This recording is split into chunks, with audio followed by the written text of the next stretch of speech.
For number 16, on sample final part 2, we're asked to find the amplitude, phase shift, and period of the function y equal to -2 minus 3 times the sine of the argument 2x minus pi over 2.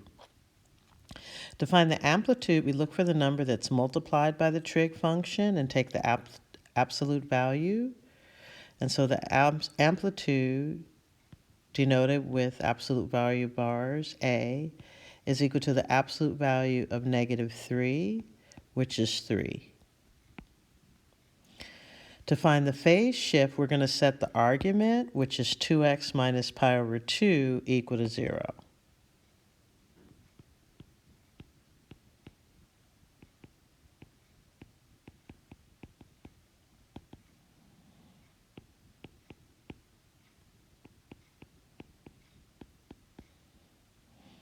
So 2x is equal to pi over 2.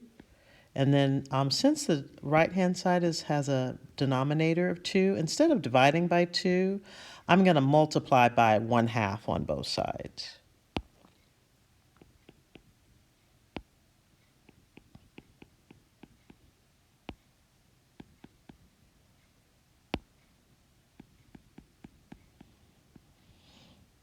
On the right-hand side, the 2's will cancel. Excuse me, on the left-hand side, the 2's will cancel.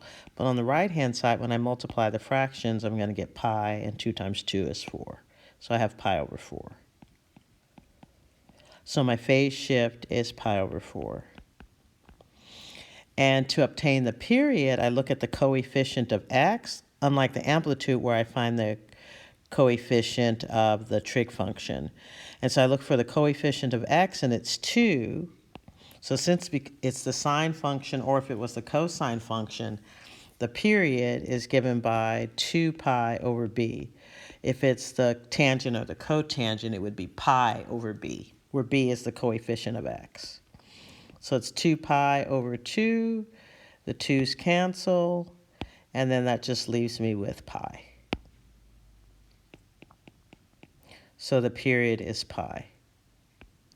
It turns out the last constant, even though they don't ask about it, is -2, and that's our horizontal shift.